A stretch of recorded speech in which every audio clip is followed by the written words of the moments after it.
Is now starting. All attendees are in listen-only mode.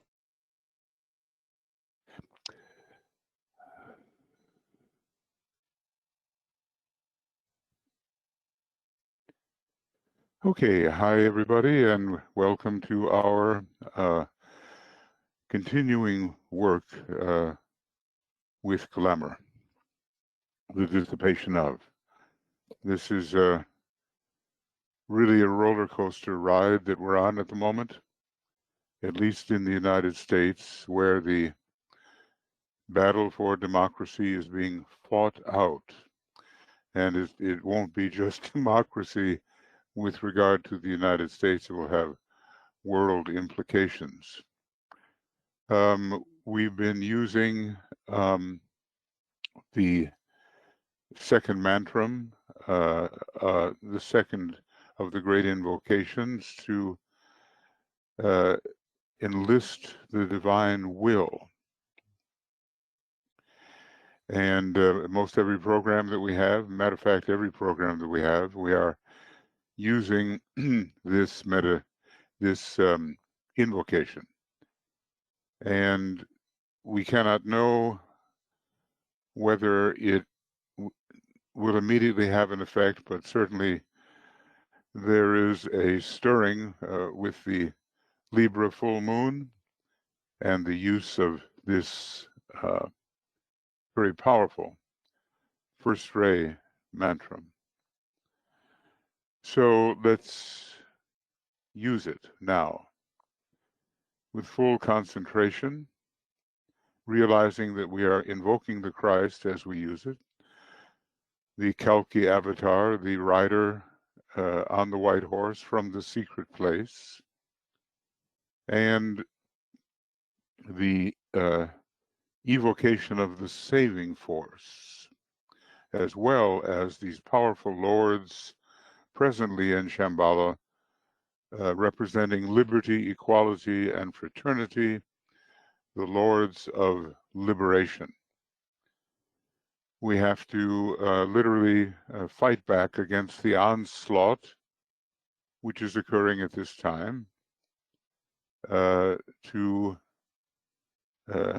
block the way for the successful reception within humanity of the consequences of the great conclave that's coming up in now less than 5 years. So this is part of our mobilization. It doesn't mean we stop using the other invocations by any means, but this is pretty strong medicine. And since the other side will do anything along the line of the negation of principle, one has to be ready for that. DK once said, expect absolutely no mercy from the members of the Lodge of Darkness, the Lodge of Form. 6 leaders in the West, 6 leaders in the East. So we are doing what we can to counteract that onslaught. Of course, in Shambhala, evil is fought. That is the place that deals with cosmic evil, but we simply lend our cooperation. And that's what we'll do. Let the lords of liberation issue forth. Let them bring succor to the sons of men. Let the rider from the secret place come forth, and coming save. Come forth, O mighty one. Let the souls of men awaken to the light, and may they stand with massed intent. Let the fiat of the Lord go forth. The end of woe has come. Come forth, O mighty one. The hour of service of the saving force has now arrived. Let it be spread abroad, O mighty one. Let light and love and power and death fulfill the purpose of the coming one. The will to save is here. The love to carry forth the work is widely spread abroad. The active aid of all who know the truth is also here. Come forth, O mighty one, and blend these three. Construct a great defending wall. The rule of evil now must end. And as we know, this was written at a very dark moment in the Second World War. Or not written, but it was released to humanity at that dark moment. The triple energies, will, love, and activity, are to be released. Note the will to save, a particular type of will, also connected with the second ray. Then love, and then the truth. So we'll continue in this very unpredictable situation to support the forces of light and to support the soul of humanity, which is sometimes hard to see amidst all of the personality clamor, glamour and clamor, so much noise which resists the true sounding of the word. We know we're in a situation now where yet another disruption, potential disruption of the voting process is underway, and almost like a moral karmic tale, if it is true, it appears that the president and his close circle are afflicted by this virus. We don't know how far it goes.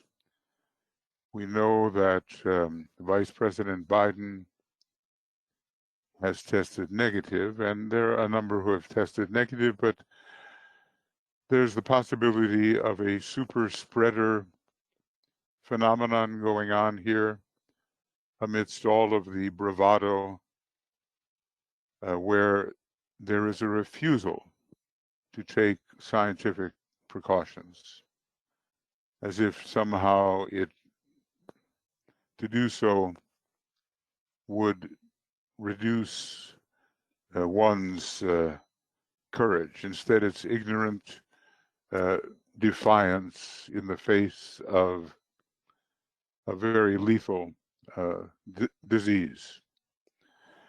So with only maybe a month, just about a month left before the election here, it will be an intense time, and we have to stand steady with massed intent, using very much the power of Vulcan, the spiritual will, to stand for those principles which so many who seem to serve the forces of obstruction, those principles which they deny and with which they cannot bother.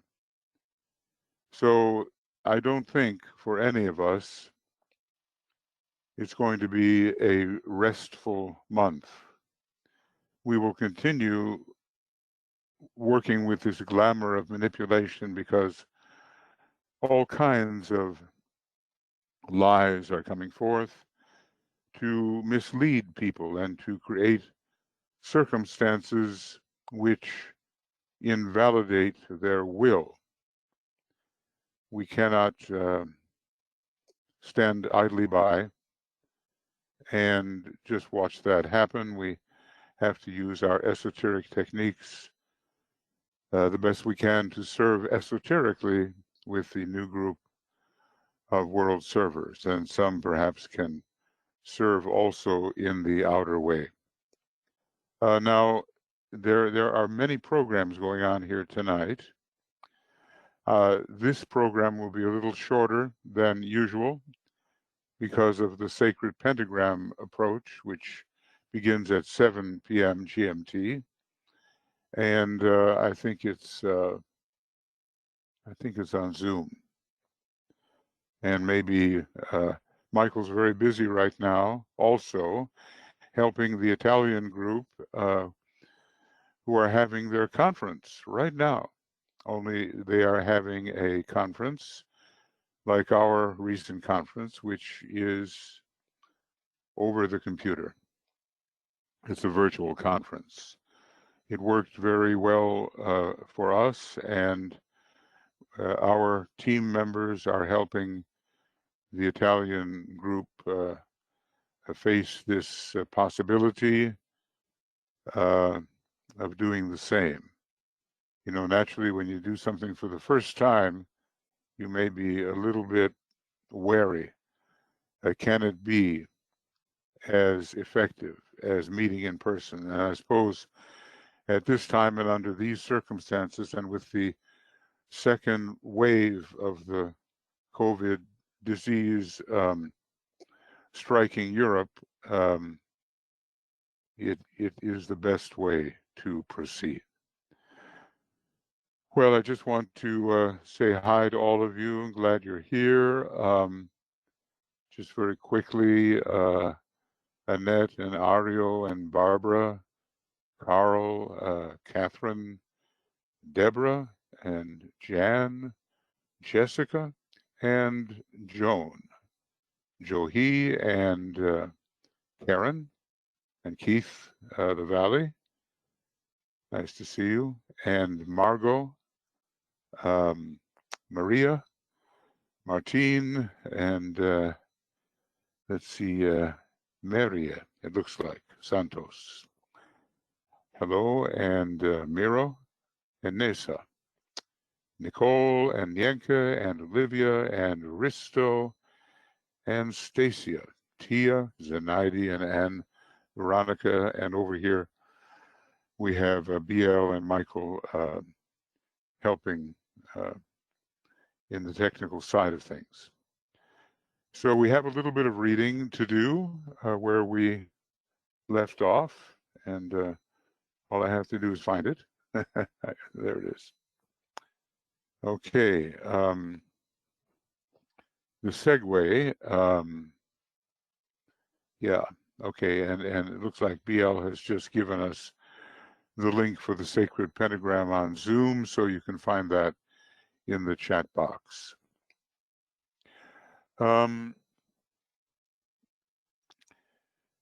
It says that men are being rapidly disillusioned.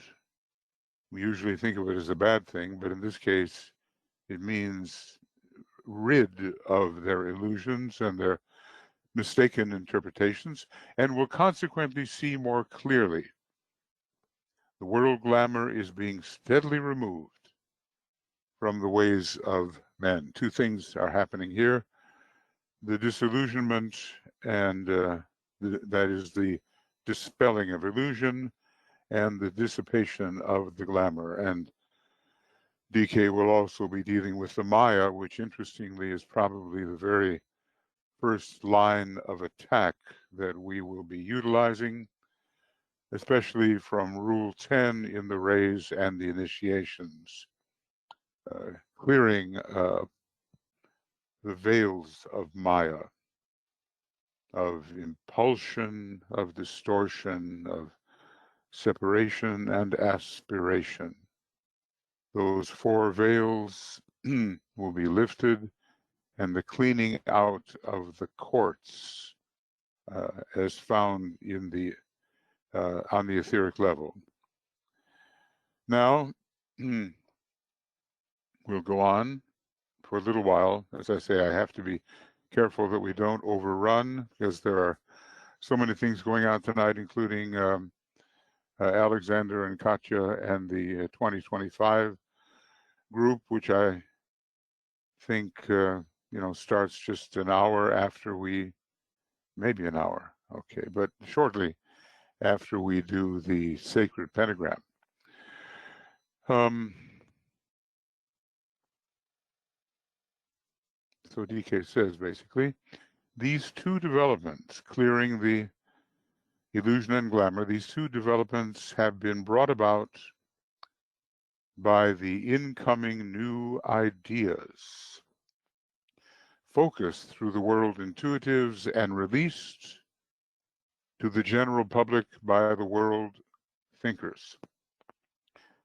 And maybe some of us were alive when it seemed like a great flood of ideas from the East, maybe very old ideas and very well established, found their way into California and across the nation eventually, and in many countries over the next, well, I would say from the early to mid 60s all the way into the 70s. People were thinking in a new way, and many of the older souls were present. I think when you compare the kind of thought, the kind of attitudes which were found in the 60s and 70s with what was going on in the 1950s and earlier, well, the war was earlier, there was a transition. And the children who came in, I think, were quite advanced. And they resisted the ignorance which is produced by identifying only as a personality. So the world intuitives came in and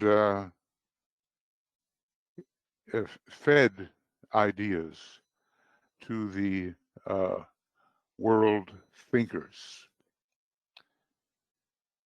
And, this has somewhat waned, we might say. And DK did say that the day of opportunity would last only so long. I think he was pointing to the time when the second ray would be going out of incarnation in one of its lesser cycles. At the same time, the emergence of the spiritual hierarchy and the intended reappearance of the Christ will keep that second ray of broader healing and illumination, education,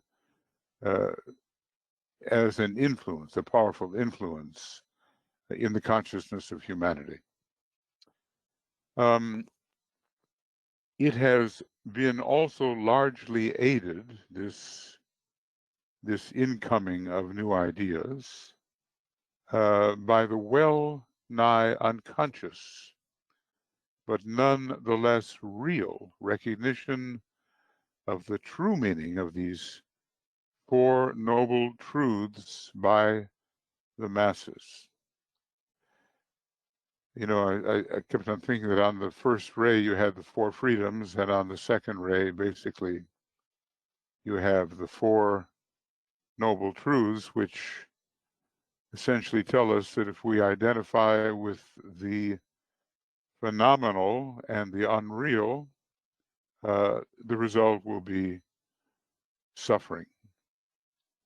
And I guess everybody has to prove that for themselves. But I was just thinking, as DK tells us in esoteric psychology, that those to whom we have been attached in a personal way are restored to us later on a higher turn of the spiral. And we can look forward with confidence to that restoration. You know, people are always afraid of losing something to which they are attached, but DK is telling us really that when we identify properly, nothing is ever lost. I like that indigo color very much. Excuse me if you can't read what's behind it. Okay, so disillusioned and de-glamored, if I may use such a term, humanity awaits the coming revelation. I think this was written really before the war had concluded, at least maybe just the first part of that great war, which some have called the Armageddon, had concluded when this, you know, in the 1930s, when much of this was written. But then the Second World War had to occur, given humanity's evocation of those forces.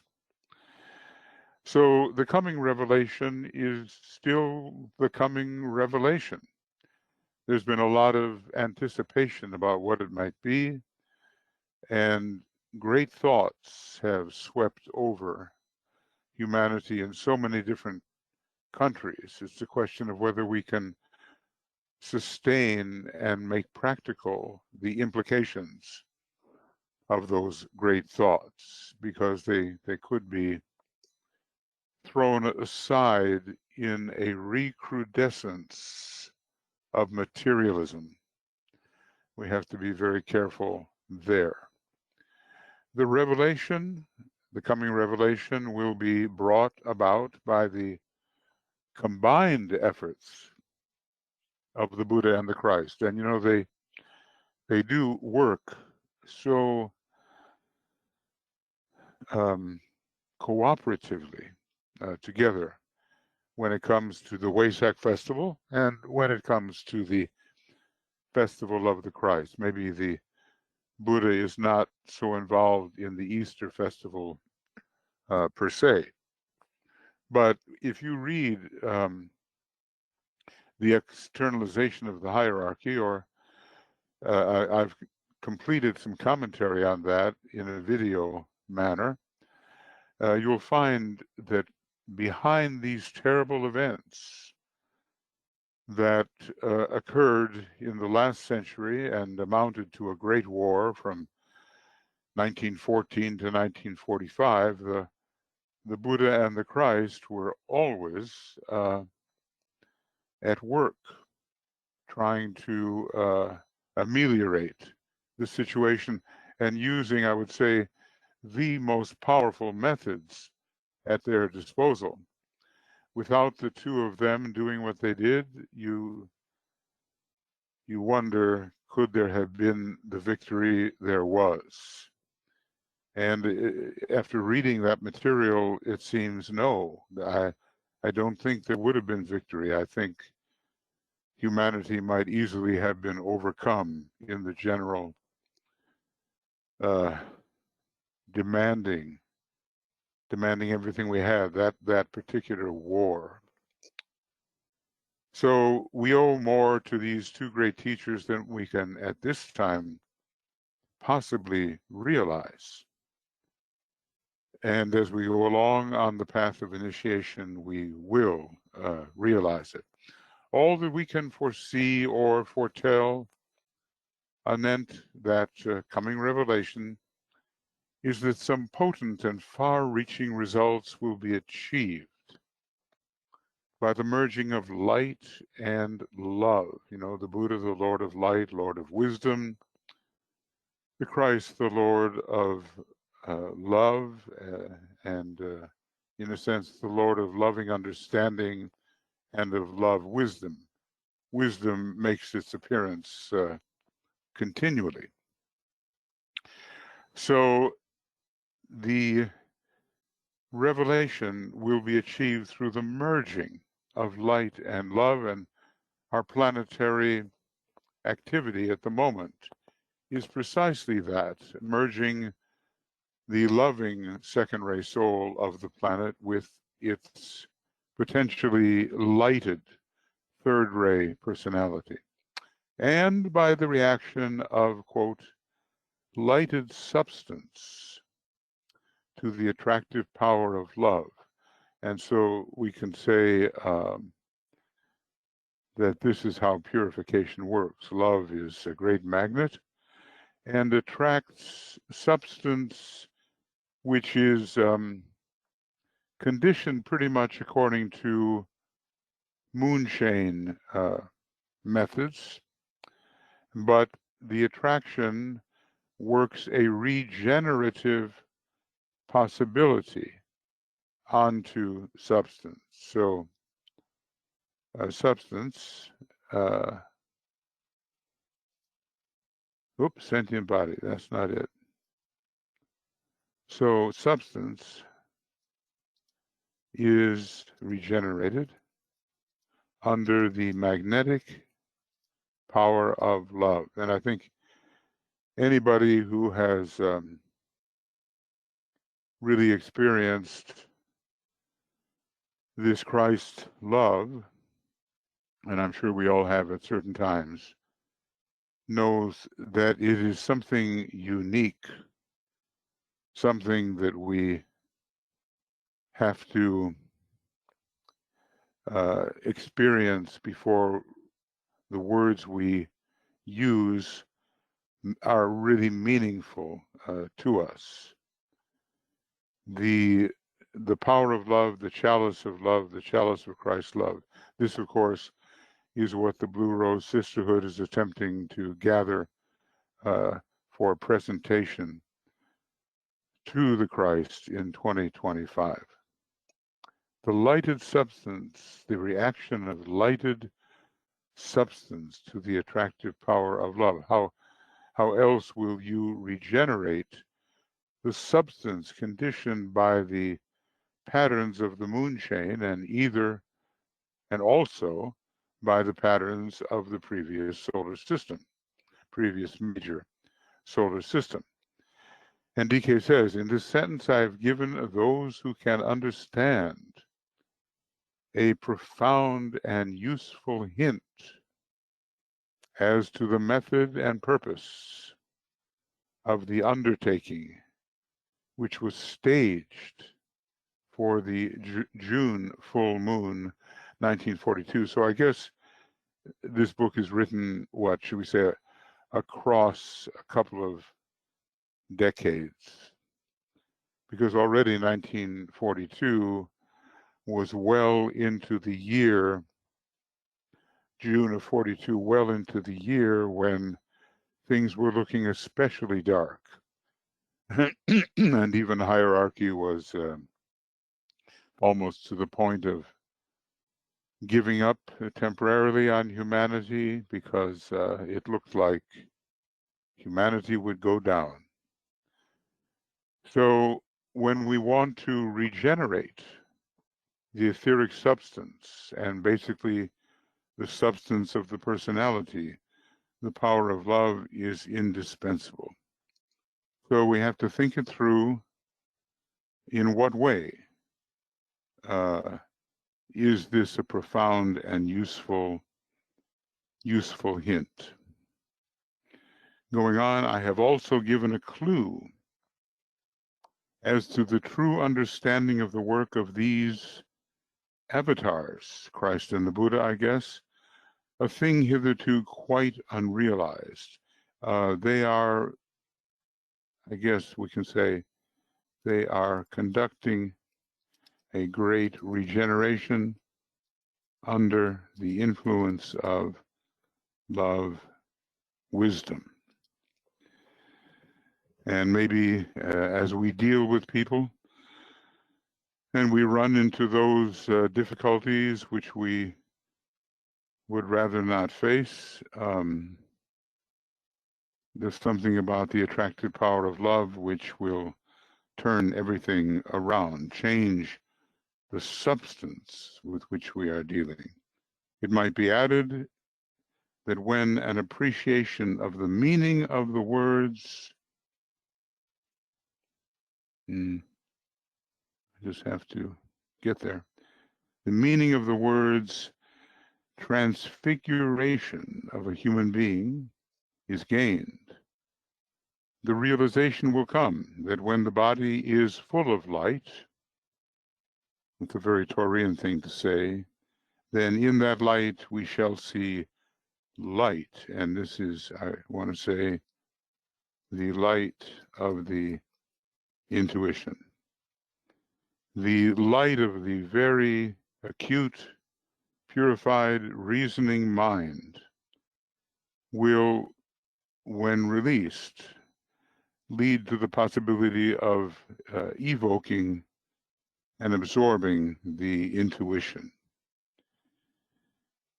The transfiguration of the human being. It's really the beginning of the true path of initiation, and the light content that can be found substanding matter is released through matter, and maybe one of the very first of a number of glorifications occurs. The Christ was glorified before his three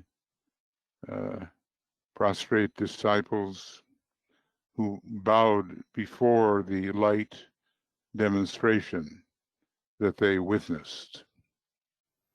So, our body has to become filled with light at the first solar initiation, and the power of love, the power of the illuminating planet Venus, so important in the dispelling of glamour, that power must be released into the situation, as well as that of the fifth ray, which is the quality of the ray Lord, who is the most luminous, the fifth ray Lord. So all of this, lies ahead for the majority of students, this glorification, this light demonstration. We are heading for it if we follow the rules carefully and make their expression a fundamental of our spiritual life.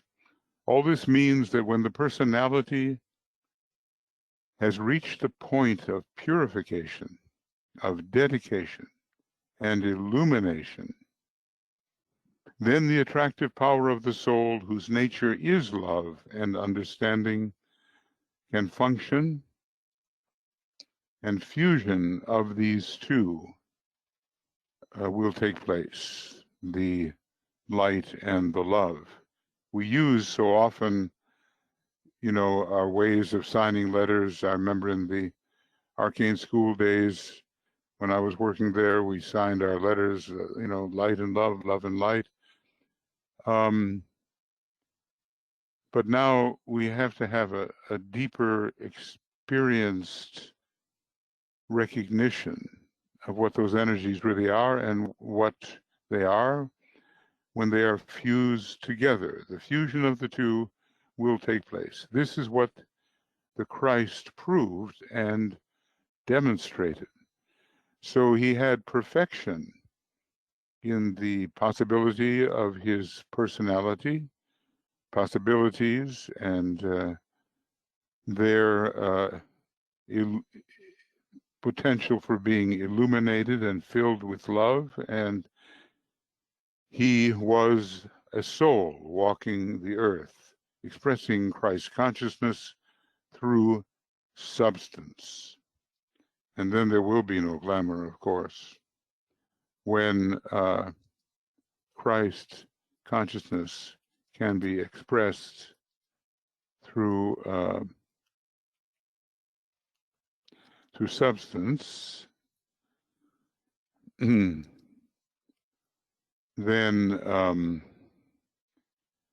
the illumination of the personality takes place. It's glorification, shall we say. It must have been an astonishing sight, you know. The Christ actually showed some of the secrets of the kingdom of heaven to his disciples. I mean, you know, he was taken up in a cloud. That's the only way they could describe it when he ascended. And that was the 6th initiation. Michael? Yes, BL. Can you hear me? Yes. Yes. I'm sorry for the interruption, but Olivia has her hand up. Well, we're not going to take any, not right now, not yet. We'll do that, Olivia, and everybody when we get to it. I want to, and you can come back to this part. So no questions, no responses during the lecture part. And then when I open up to the larger part, then we'll take those things into consideration. Okay, so there are two great moments before the disciples.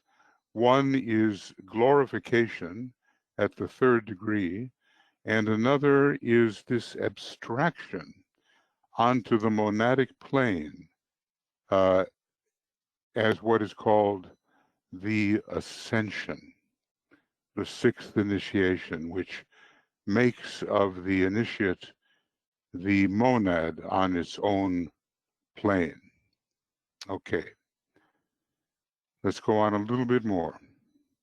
When the work of the Buddha or the embodied Buddhic principle is consummated in the aspiring disciple, the heights, by the way, of idealistic aspiration are found in Taurus, which is the Buddha's great sign. So let's just say this, heights of aspiration, idealistic aspiration are found in Taurus. And we recognize regarding the Buddha that he is identified with this sign of illumination, born at the Taurus full moon, so the legend tells us. Of course, he wasn't really born. I mean, he had already been head of the hierarchy for almost 2,500 years, but his vessel was born at that time. Born at that time, achieving illumination with a cosmic touch at that time, and that was the actual Buddha, and dying at that time, that was not the Buddha. That was, again, Gautama or Prince Siddhartha. So when the work of the Buddha, and note what they're calling him here, or the embodied Buddhic principle, is consummated in the aspiring disciple, and the Buddhic principle is one of love, wisdom, but it's also one of pure reason and intuition. There are many faculties which come out on the Buddhic plane, but this idea of love, wisdom is one of the main ones. When this is consummated in the aspiring disciple and in his integrated personality, then the expression of the work of the Christ, the embodied principle of love, can also be consummated, because in a way the Christ built upon what the Buddha created. The Buddha opened the door to accepted discipleship. He also taught a number of arhats. That was still more esoteric work, but he taught what it meant to be a truly accepted disciple. And the Christ built upon that and taught the path of initiation. Okay, so then the full expression of the work of the Christ, the embodied principle of love, can also be consummated, and both these potencies, light and love, will find radiant expression in the transfigured disciple. Now there we have it. we have one description of what the transfiguration is. I suppose there are a lot of people, too many I would say, who think that somehow they have taken the third initiation. But it was very rare in the Tibetans group. He never talked about Alice Bailey, but it's obvious that she had, at some point in her life, being, I would say, born as a second-degree initiate, that she took the transfiguration. I mean, the way her attitude towards religion was very much one of the second degree. There was a certain fanaticism in it, but then it gave way to something extremely luminous. And he talked about Roberto Assagioli in that way too, as an initiated disciple. He didn't talk about anybody else as having achieved that, but one man was preparing for it. So in the transfiguration towards which we all aspire, both of these potencies, light and love, will find radiant expression in the transfigured disciple. Is it, how far along the way are we? Do you find this in yourself, or are the clouds still sweeping in now and then? I would say for most of us, there are cloudy days. What is true, therefore, of the individual is also true of humanity as a whole. And today, humanity, having reached maturity, note that, okay, sort of like the 3/2, out of 5, 3/2 is the coming in of maturity, or even stepping on the path of initiation, or even going through the possibility of the first initiation as a kind of maturity compared to the adolescent stage that humanity has been in, that today humanity, having reached maturity, can enter into realization and consciously take part in the work of enlightenment and of spiritual loving activity. All of these reach a kind of fulfillment at the transfiguration. And by the way, that word realization is a high word. Now, you know where it's found, right? You know that particular siddhi or power is found on the 5th sublevel of the atmic plane. It's very high. And so we talk glibly about realization, but realization has something to do with knowing about the way divine will and the spirit pervade all things. It's not just like, oh, I got a bright idea, I realize. Well, it's that too in a lesser sense, but the real realization is something atmic, and we're hardly ready to even have the Buddhic consciousness. So let's be appropriately humble. Okay. The practical effects of this process will be the dissipation of glamour and the release of the human spirit, because the monad really is everything. Everything in us is the monad in differentiated forms. The practical effect of this process will be the dissipation of glamour and the release of the human spirit from the thraldom, the thraldom, it's the slavery of matter. It will produce also the dispelling of illusion and the recognition of truth as it exists in the consciousness of those who are polarized in the awareness of the Christ. There are marvelous sentences here, I must say.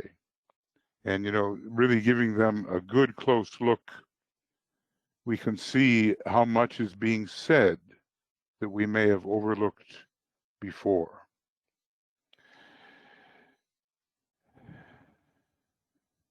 So great opportunity lies before us. A higher type of truth can enter our consciousness, especially as illusion is dispelled and glamour is dissipated. And we can enter into the awareness of the Christ. In other words, truly having the mind as it is in Christ will become a real possibility instead of simply words. Now, I said that we cannot afford to maybe have the full discussion. You know, you can't go 2 hours. That's not possible given our programming tonight and the programming of the 2025 group where Tuya will be offering a meditation. So this is really here the end of our reading, and it's program, what is it? Is it 160? Is it 160? Yes, 161? it's 161. You're correct. Okay, that's good. And I believe you started on page 167. okay, all right. I get all that kind of mixed up a bit, but now we're going to be looking at page one. We're at 168, starting almost on 169. So we will begin here on the 9th of October, and it will be a morning session, October 20, and morning, and program 162, I guess, according to the numbers that you're giving me here, and reading number 102, and page 168 and close to 169. Okay, friends, so now. Change that to 102. You have 202. Oh, is that two? What did I say? 102. Oh, that's anticipating by 100, isn't it, BL? Yes. I'm getting a little bit ahead of myself here, right? Okay, so we've looked at a couple of things here today, and we've looked basically at the fusing of light and love, but in reality. It gets, the way we sign our letters, I know it's true for me too, it can become almost automatic. I usually write light, love, and power to cover the three aspects of divinity, but when I'm writing those, do I really feel them? So I can question myself. Maybe I don't, and maybe I could feel them better when I'm signing off. And we have learned something about the power of love on substance. And another way of saying that is the power of Venus on the earth. Venus affects the earth in that way. The earth is kind of the repository of unredeemed substance, and it has to be affected by the Venusian vibration, which illuminates and sends love into the substance such as it is at this time. And when we can really do that, we're going to put together the second ray soul and third ray personality of the earth. And more than that, that's what's going on in the solar system as well. There's a big kind of hangover from the previous solar system with unredeemed substance conditioned by the third ray. Now, when we can bring the love of the second ray soul in this solar system in contact with the leftovers, the karmic residues of the previous solar system, we will accomplish on a solar systemic level what we are trying to accomplish on an earthly level and what we are trying to accomplish on a group and individual level, the blending of the two and the three. most of us will probably have to wait until the next solar system to bring in the first ray in full power and authenticity. Okay, now I'm going to, or we are going to, I think maybe BL, you can do this, right? Because Michael is kind of helping Olivia, you're self-muted. I've unmuted you, but you're self-muted. There you go. Yeah, okay. Well, I didn't really want to start until Michael was through doing his work, so my hand got up early, but it was really for the discussion. Yeah, So, okay. yeah, so it's been, what a week it's been, and we all know that. I wanted to just say something about the battle for democracy that we've been talking about here for a very long time. But you know, there are other groups that are doing work, and so I sent an email to many co-workers in various other spiritual groups about the battle for democracy and the situation that we face with a president who refuses to abide by election results and leave office if he loses. So this is a huge crisis for democracy, and there are many other things going on, obviously. But in sending this out to other groups, then they could focus on this, and I invited them to add the use of the 1940 Great Invocation to their work if it seemed appropriate. Excuse me, and also for protection for Vice President Biden and Kamala and their group. So those of you here who've been involved in this discussion for so long, you know what I was saying. Some of you may have received the letter as it's been forwarded to you. But I just wanted us all to know that more people have been invited into this work of bringing in the dissipation of glamour if they choose so, but also bringing in the second ray or the second Great Invocation, which would be invoking Shambhala and the will of God. And then there's one more thing I wanted to tell you about. So Marcel and I have been working on a video of a talk that I gave at the SRI-USR conference actually 8 years ago. And it just kind of serendipitously came up that this video existed. And so we have edited it, and it's about an inside look at the Dalai Lama Kala Chakra and the World Peace Talk in 2011.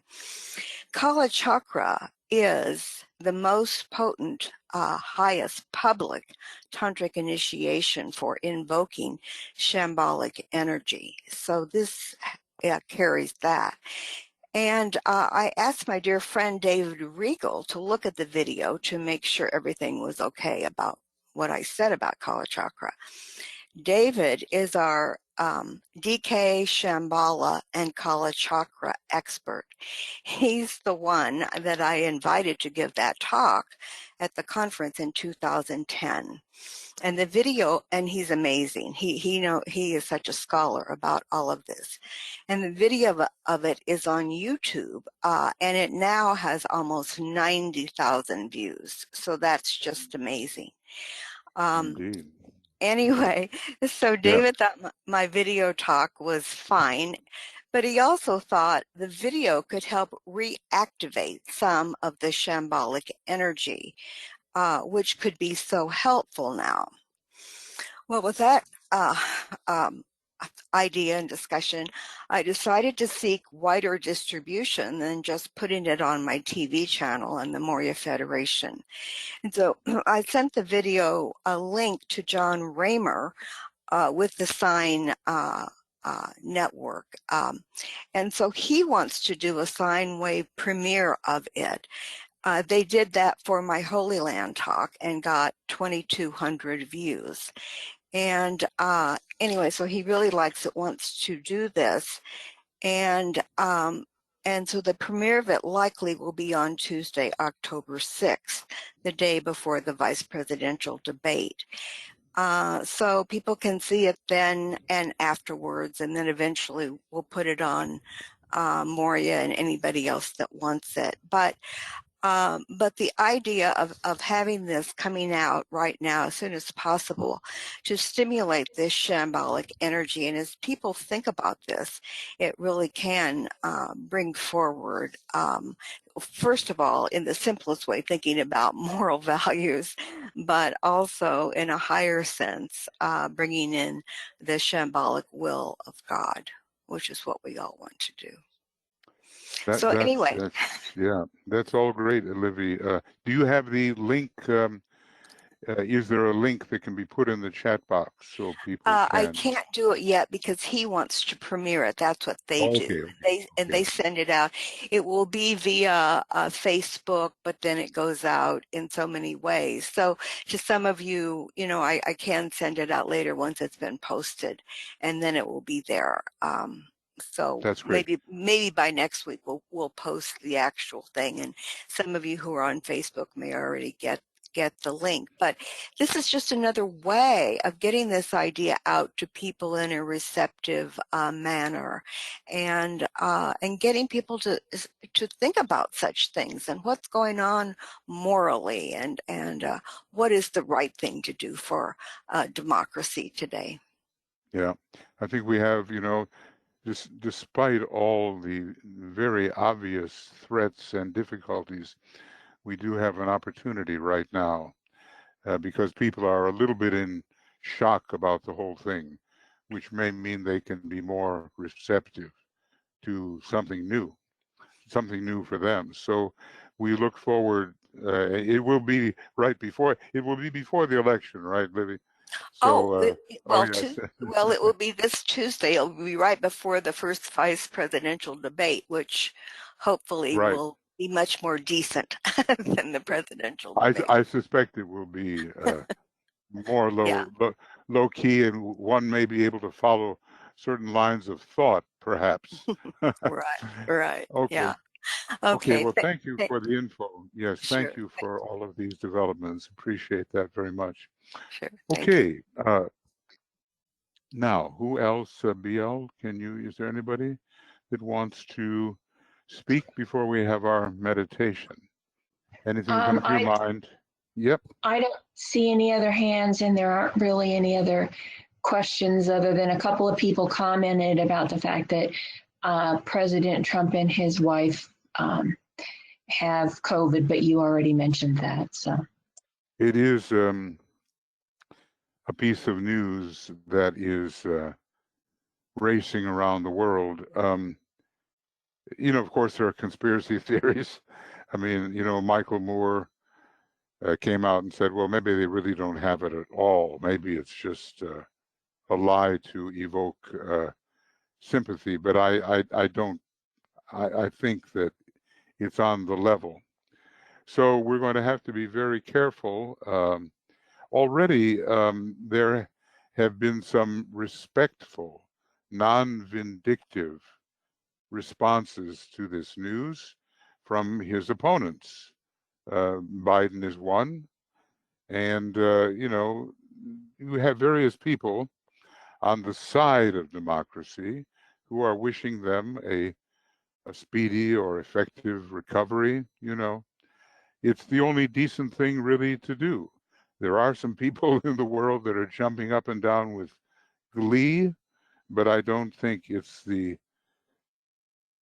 not the best public response, because then one looks maybe, if one demonstrates that and says that aloud, one looks as bad as the other side. So it's, the polarity is astonishing in our country. And that is a polarity that can exist between the soul of humanity and its personality, between the angel of the presence and the dweller. For the most of the 20th century, there's been a battle on between the angel of the presence and the dweller. So this has implications far beyond the United States. And that's why it has to be handled so carefully by people of thought and people of spiritual inclination. There are ways to deal with the enemy. The enemy, yes, Master Moria used to have an interesting thing. He had what's called an enemies list. This is long before Richard Nixon.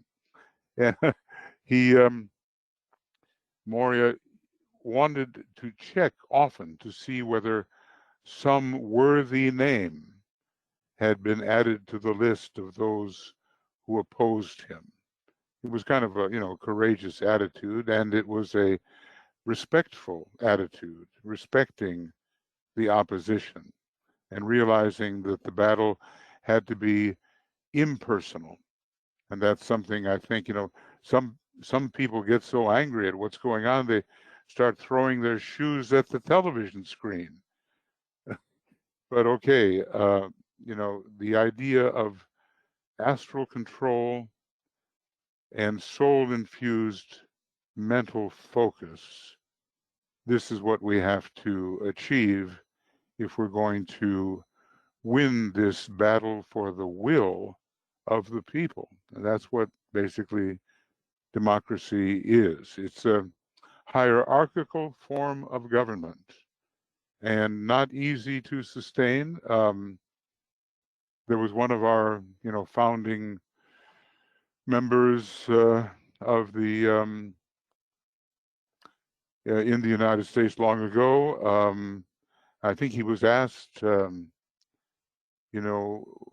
would you like to say about our republic?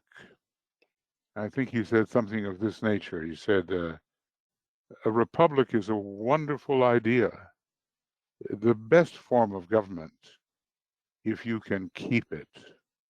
And those lines, if you can keep it, tell us so much about how democracy and the true Republican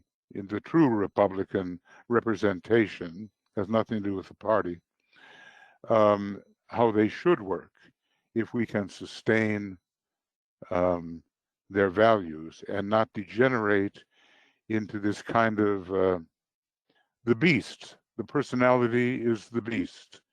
The Leo energy, we know, can be the king of beasts.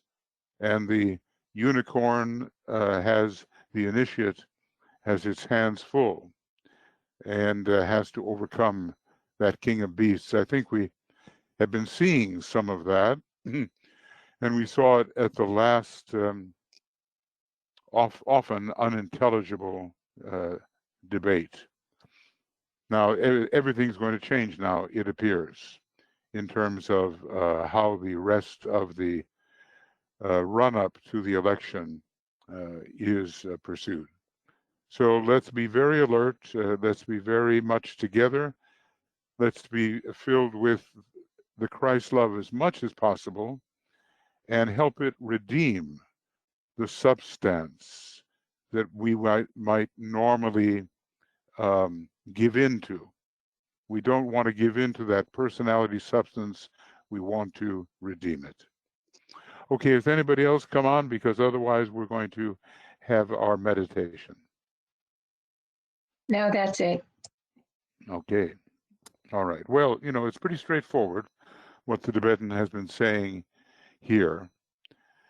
And the book has some wonderful perspectives on things we may have thought about in a different way for quite a while.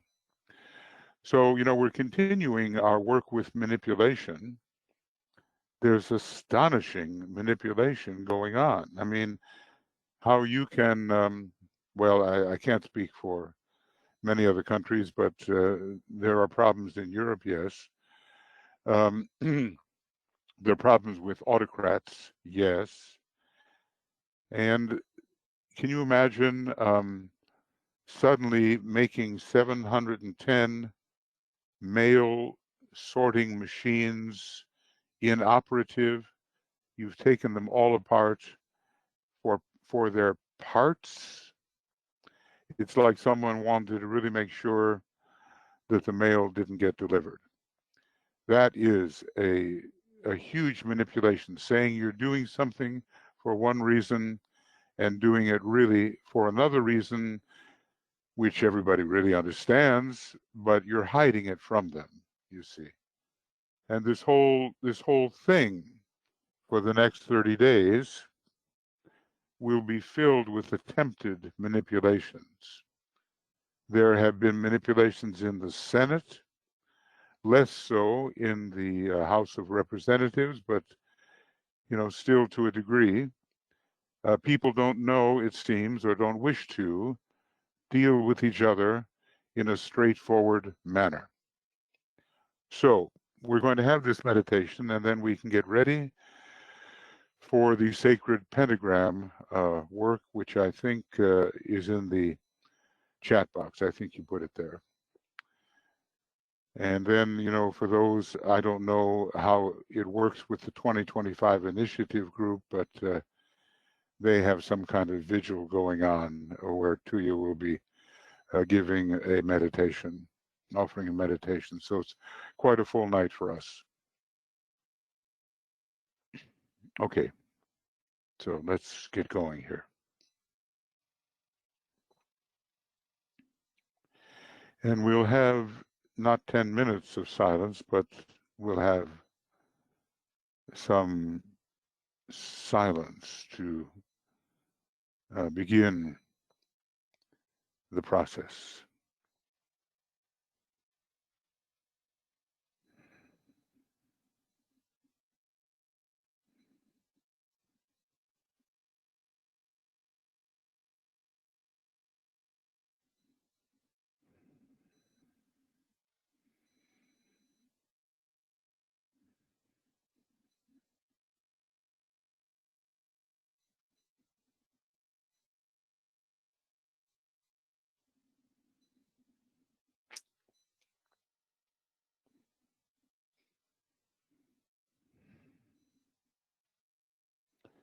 In the silence is the synthesis, and we want to feel ourselves really as of one consciousness, one being, one substance. Now, these are hazardous times, and we'll use the protective formula and make that cross. He calls it the cross of divinity, tracing the light. As a soul, I work in light, and darkness cannot touch me. I take my stand within the light, I work, and from that point, I never move.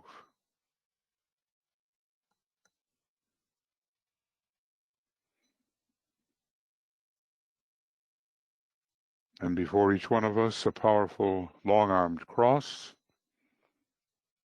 and before the group, due to our combined energies, a greater cross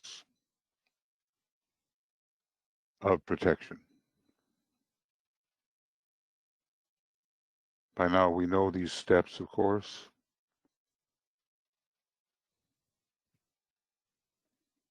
And we bring together the three lights,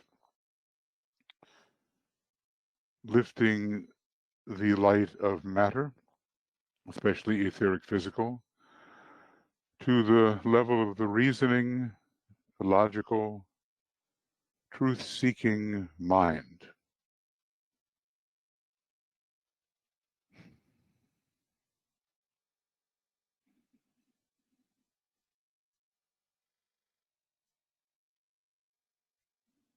And we reach into the light of the soul, detecting it, so that we can really feel it, feel its presence.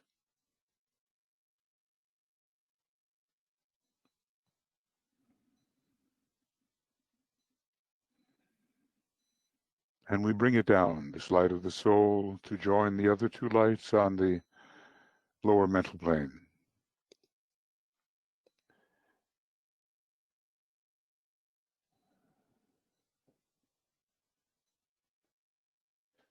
The light of the soul, the light of the mind, and the light of matter, all united, three as one, a kind of replication of the Trinity. And we use this affirmation together. The light is one, and in that light shall we see light. This is the light that turns the darkness into day.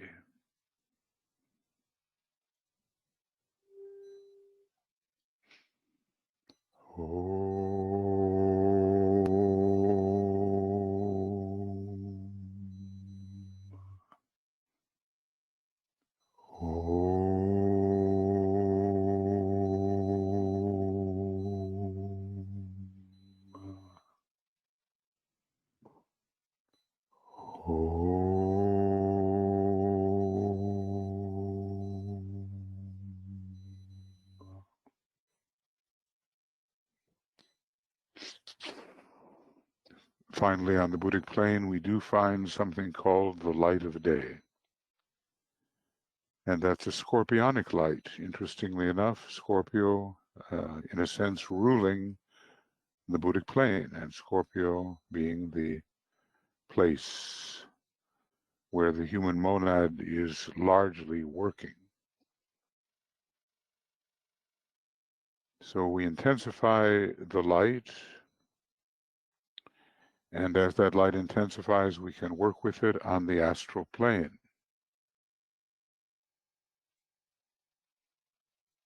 Where the energies of glamour can be found. Even when you think of your solar plexus, it can put you in rapport with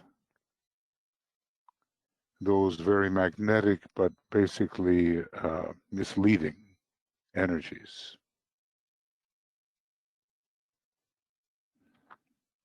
Now we have our formula, which we say together as we visualize the great searchlight turning on and casting its light upon the astral plane. The three lights as one produce the searchlight. Radiance are we and power. We stand forever with our hands stretched out, linking the heavens and the earth, the inner world of meaning and the subtle world of glamour.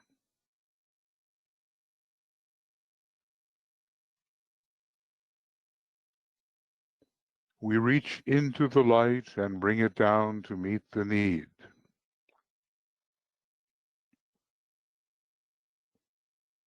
We reach into the silent place and bring from thence the gift of understanding.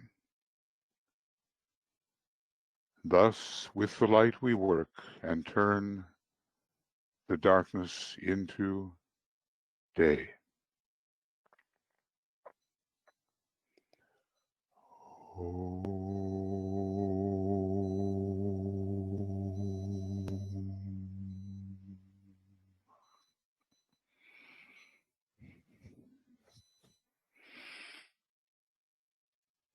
So, the world of meaning is the world of the soul.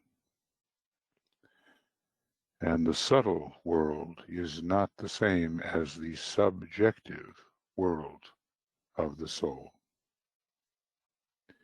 So let's for a moment get that feeling of that beam out there where the glamour swirls.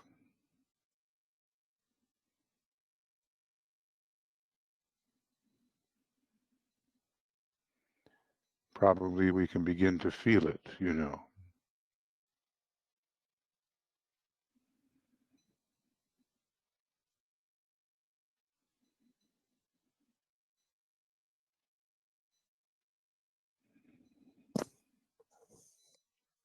but our beam will do its work in that turbulent area which misleads the desires of human beings. Now we will strengthen our beam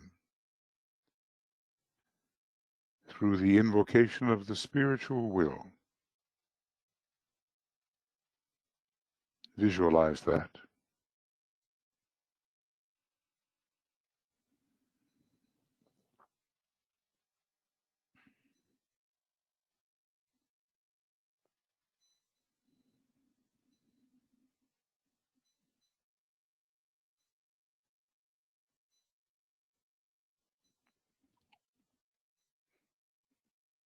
A stronger beam, more invincible, more powerful over the misleading energies.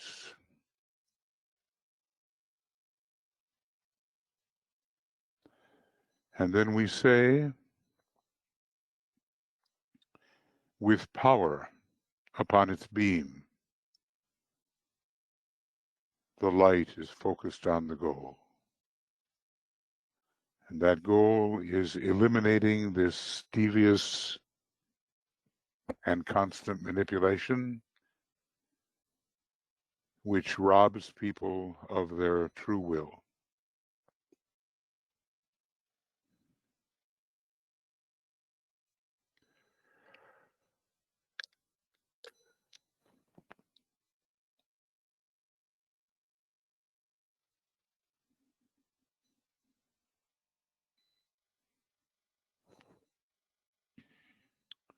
This energy which has prevented humanity from dealing straightforwardly with each other.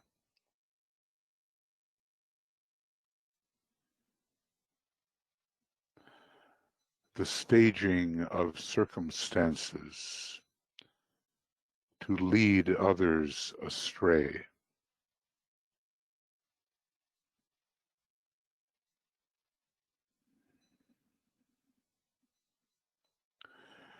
And now we will use the words of power. First, to acquaint ourselves with them again, and then in silence for 5 minutes with intensity of purpose as we see the work proceeding. And so we say, the power of our united light prevents the appearance of the glamour of devious and constant manipulation.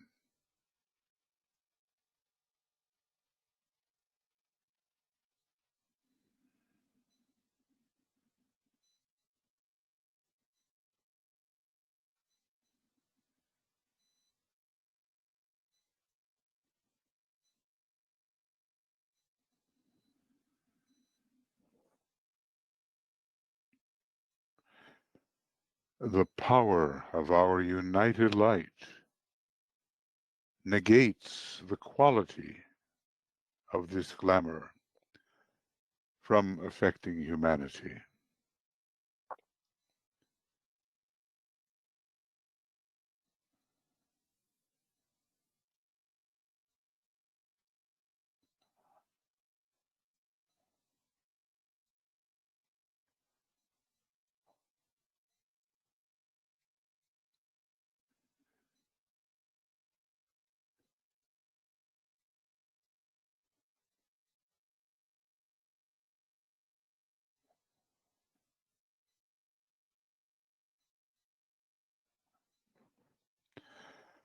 The power of our united light destroys the life behind this glamour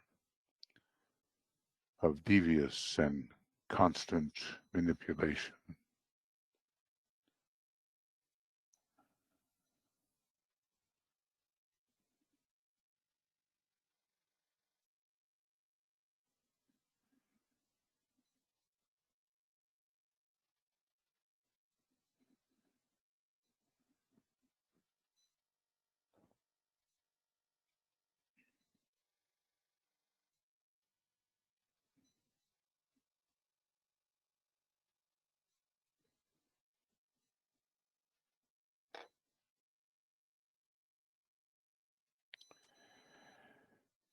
And we will now have our 5 minutes of silence and intensity of purpose. We see the work is proceeding. We work together at dissipating this glamour of devious and constant manipulation.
And as that glamour is weakened, the sun of straightforward dealing with each other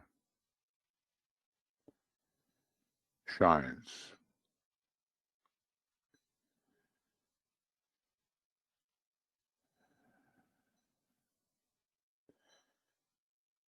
We do not seek to achieve outcomes which take advantage of others and from whom we withhold the true motive. So let us then withdraw our beam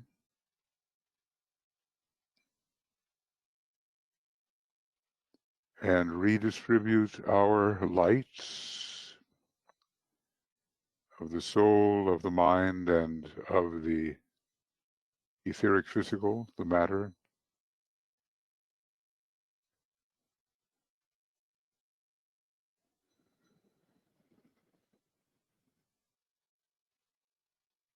We refocus on the mental plane. We've turned our attention away from the astral plane, and the searchlight of the soul is, as DK says, shut off. And we will sound the Om 3 times as a group, indicating our belief, our conviction that some little bit of work has been done to weaken the hold of glamour over humanity.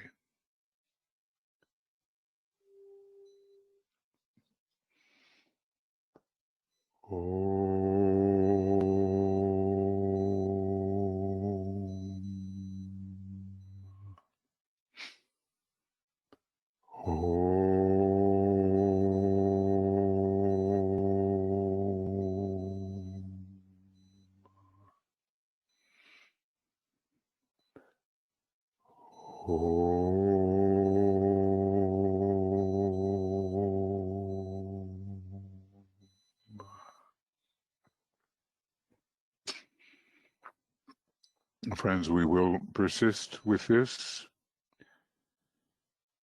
It's work that needs to be done in these so-called post-truth days, the days when alternative facts are possible in the minds of some. And although we work subtly and esoterically, we can, for that reason, work very effectively, strengthening the men and women of goodwill and the new group of world servers and clearing wrong desire away from the human psyche. So we thank you. We have another program coming up.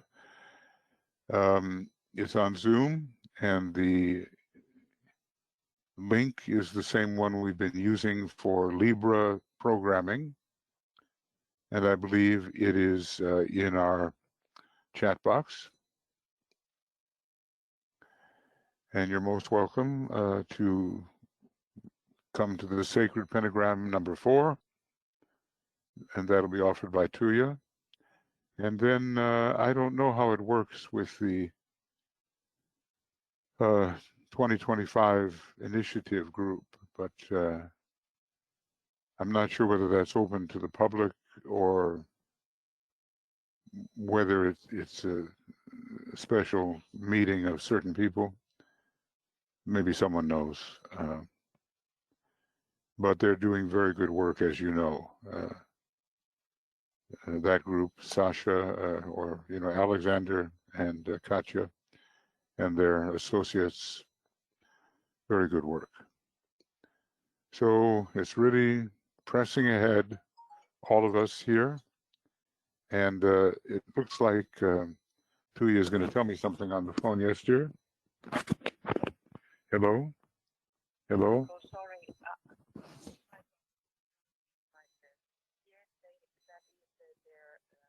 Yeah, it's a special. Oh, for everybody. It's a vigil for everybody. I don't know where the link may be. Okay. Okay. All right. Well, maybe some of you know the link, and I've been told it's a special vigil, and many people can participate in it. Does anybody here know that link? If not, then I guess I would like to see if I can find it, because that vigil is a very good idea. Okay. Yes. Michael? Yes. Michael, just give me a minute here. I think I have it on our events on our Morva Federation page. Let me see. It's the, I got to find it. The online conference, the Agni Yoga International Community celebrates 100 years. No, apparently that's not that one she's saying. I don't know, BL, I don't know. Tuya's going to try to send the one to which she was invited via the chat. Okay, so I'm just not. No, the Agni Yoga conference is going on in Italy right now. And that's Yes, why and it says it's going to be translated into Russian and Spanish. So, okay, so that's the one I'm thinking of, is the one going on in Italy. Okay, yeah, no, that's a different one. That's a Okay. different one, but thank you for your thought. Okay, I hate to have a delay here at the end, but did you just put something in the chat, Tuya, or not yet? Okay. Okay. Well, we should have thought of this ahead of time, but now it may be a little too late. Yes. Yes. Ask to send to everybody. Okay. So I did now it. it's in the chat box. Okay. Very good. I And did then it. if you send it to everybody, that'd be great. Thank you, BL. Thank you. Okay, everybody. Gosh, our modern communication system, almost too much to handle. So if you want to join us for the sacred pentagram, you're most welcome. And then there is the vigil that goes on after that. Thank you, everybody. And tomorrow, let's see, this is Saturday, right? So tomorrow evening, we'll be working on the Soul of Nations. That Saturday evening, I think so. And also, there will be the last of the Sacred Pentagram meetings. And then on Sunday, as usual, we'll be following for the attracting of financial resources. And those will be broadcasts at our usual YouTube channel. We're going to get all this consolidated quite soon, so there's less complexity to it. Okay, lots of love and many blessings from the whole communications group and from all of us here at the Moria Federation, USR, and Seven Ray Institute. And thank you for attending. And the work goes on. Okay, bye for now.